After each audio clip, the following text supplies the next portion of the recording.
Okay, YouTubers, this is the Angryprepper. So today's video, we're gonna talk about no access to food or limited access. Now, let's start with limited access to food. We're gonna start seeing that very soon.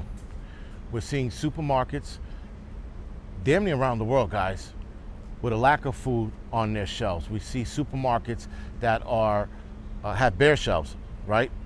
We're seeing or hearing supermarkets going on a blitz right now, ordering as much supply as they can because the prices of food is going to skyrocket within the next couple of weeks to a couple of months. That's going to limit the amount of food we can get because they're going to put limitations on those foods. For example, what they did during COVID. They're going to tell you you can only buy 1 pack of chicken or 1 pack of beef and 1 pack of pork each time you go shopping. And they might even limit that to once a week. The limited access like we saw during COVID, we can see on a grand scale. We could see them telling us, hey, you could only get 3 cans of Campbell's soup, 2 cans of fucking corned beef hash, and half a can of Spam. Because who the fuck likes Spam anyway, right? So you get half a can of Spam. That's the kind of limitations we are gonna start seeing in the near future. I don't know when. I'm not gonna tell you next week. I'm not gonna tell you, 6 months from now, but I could absolutely see it. Again, guys, what's going on out west, the amount of food is going to start being limited to the supermarkets. And when it gets limited to the supermarket, it's going to be limited to the consumers. Consumers are only going to be able to buy X amount of whatever it is. We're going to see it with meats first. Hopefully, we don't see it with fucking toilet paper again. I don't know what the fuck that was about. But we're going to start seeing it in that aspect, guys. We might even start seeing no access to food. You go to the supermarket and you won't have access to certain foods because you already bought it a week ago or the last time you came in. Because they might start a fucking system where they're tracking who comes in and who doesn't, so that you're not double buying and all this other bullshit. So that you're not coming to the store every day to buy, 1 pack of meat, 1 pack of chicken, 1 pack of beef, 1 pack of pork, whatever it is. That's one side of the no access. The other side of no access, guys, is if you are unvaccinated, you might not be able to go to the supermarket. You might not be able to go to the grocery store. You might not be able to go to the restaurants. They might start doing that. There goes your no access to food. Now, this is why we prep and this is why we prepare. The conversation's being started overseas. I think the Philippines is initiating something like that next month. We might start seeing or hearing that conversation here in the United States, because that's how you get to people. You get to them through food and water, for that matter.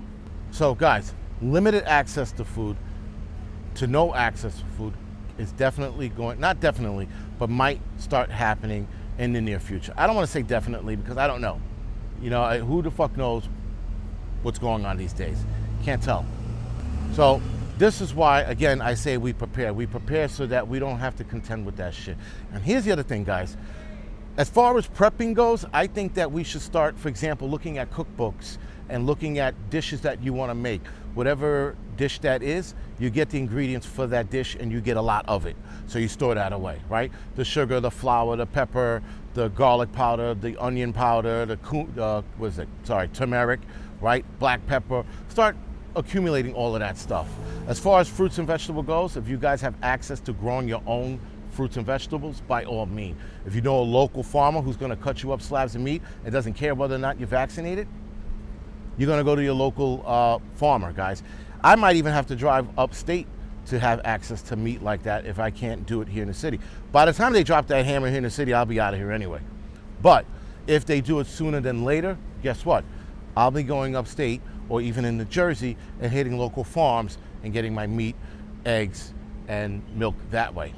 Because why not? Fuck corporations, go to the smaller guys. I don't have access to a big garden, but I could start something in my apartment. I will do that. But if I have to get fresh produce and I have to go upstate to do so, guess what? I'm going to be going upstate to do that as well. There's always a solution, guys. If they mandate these restrictions, if they give us these restrictions in whether you're vaccinated or not, and if you're not, you can't go to X, Y, and Z, guess what, guys? This is why we pivot. We pivot, we adapt, and we go somewhere else. We go to the local farmers. Hopefully the local farmers will be able to sustain the rush of people that are going to be coming to his farm, getting the eggs, the milk, the meat Hopefully he can do that. And then there will be access for meat and fruits and vegetables for us because we'll be going to local farmers. But for people that can't think that way or don't know how to think that way, they're going to be sitting there screaming at the sky, talking about why, and then they'll fold and follow the mandate and get the fucking shot. That's for them. But for the rest of us guys, we're going to fucking pivot. We're going to pivot, we're going to adapt, and we're going to move forward. Now back to the cooking book real quick. The reason why I mentioned cooking book, because I was looking at one today, my daughter's. I was looking at a cooking book, and I'm like, oh, this would be cool to make. And there are a lot of things in there, I'm like, yo, I should store that away. I should store all of that stuff away, so any given time I want to make one of these dishes, I have it in an abundance of it, right? And while we could still go to local farmers to get our meat, bread, right, eggs, things like that, I can do that as well. I have to travel. It'll be a giant inconvenience, but guess what, guys? We're not folding. I'd rather be inconvenienced a little, travel out of the city, go get some eggs and fucking meat and bread and fruits and vegetables, than deal with this bullshit and be told what to do and when to do it.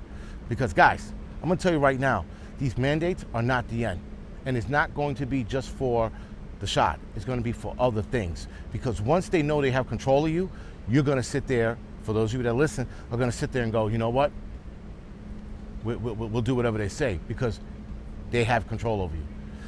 This new mandate now coming out with the mask and the mask having to be worn while you're vaccinated, it's all about control, guys, and it's all about trying to make life harder for us. But people forget that preppers know how to adapt. We know how to fucking roll with the punches. They didn't see that shit coming. But luckily, we thought about it, and we've been thinking about it for decades. We've been all thinking about this, because I'm only 40 years old. I can't say centuries, right? But anyway, we've been thinking about this for a long time. And now we're thinking about how to adapt and how to pivot. Here it is, guys. We're gonna have to adapt and pivot. It's only gonna get worse. But right now, our limited access to food could be coming because of the droughts, could be coming because of the heat waves. No access to food will be because of restrictions brought upon us. This is what it is, guys. And this is how we deal with it. We pivot and we move forward. All right, guys, so this is the Angry Prepper. Thank you for watching. You can like, subscribe to this channel. You can also follow me on, just look in the description section below and you'll see all the shit that you can follow me on. All right, guys, thank you for watching.